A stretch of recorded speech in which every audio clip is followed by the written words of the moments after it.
So here is my current version of Black-White Control. Um, Black-White Control is a deck that I was playing a couple months ago, won Grand Prix New York with it. The deck hasn't changed all that much. It's still very good. A lot of the cards that were in the deck back then are still in the deck currently. Some players are adding Liliana the Planeswalker to the deck, but since this iteration doesn't have any creatures, I'm actually not playing it. But I'll talk about that a little bit more. Some versions play the Angel package in order to make Brazella, but personally, just going with Gideon, Nixilis, Sorin, and then also the Secure the Waste Westvale Abbey package has been working out quite well. So looking at the mana base, there are 26 lands, and we've still got a bit of an Eldrazi package in the sideboard, so there are a couple of Battlefield Forges just to be able to make sure we have the colorless lands to support our Eldrazi's coming out of the board.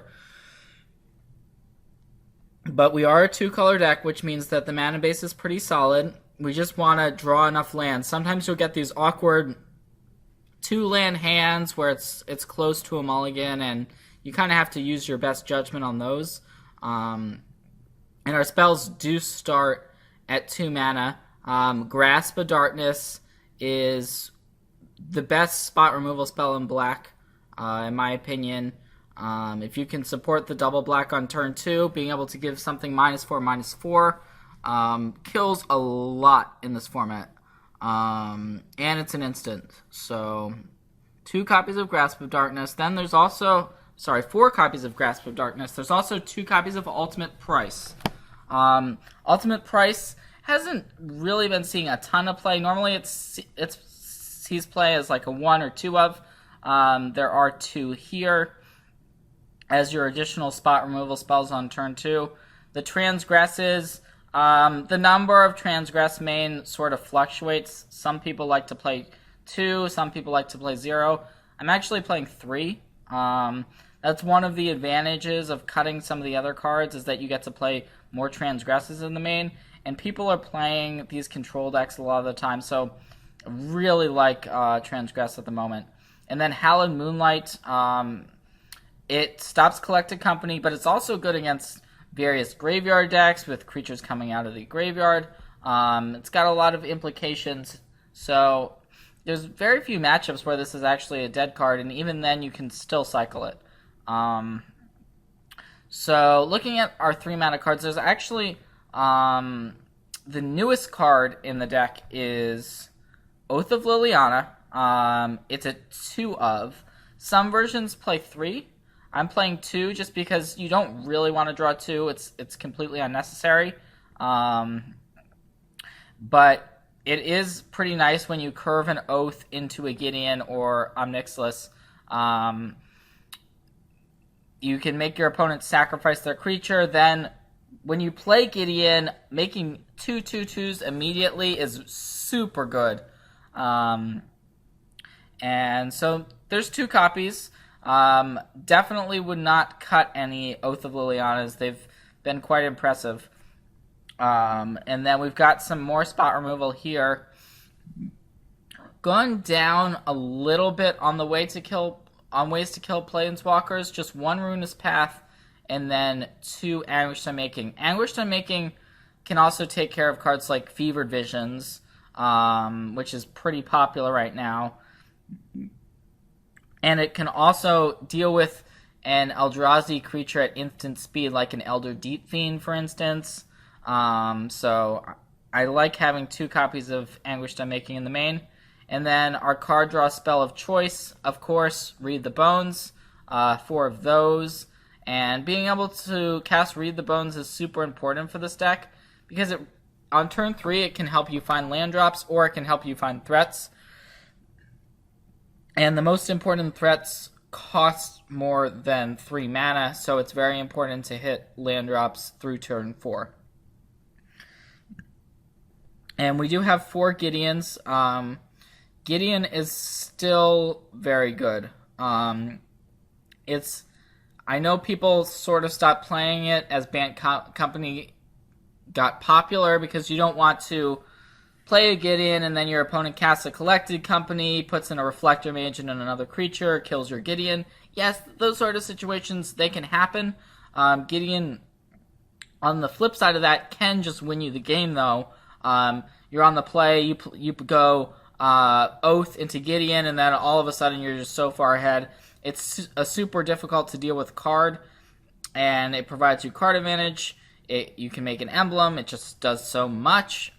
So it's also really like the best card in any sort of black control-ish sort of mirror match. So now I've got a couple of sweepers here. There's 2 copies of Languish.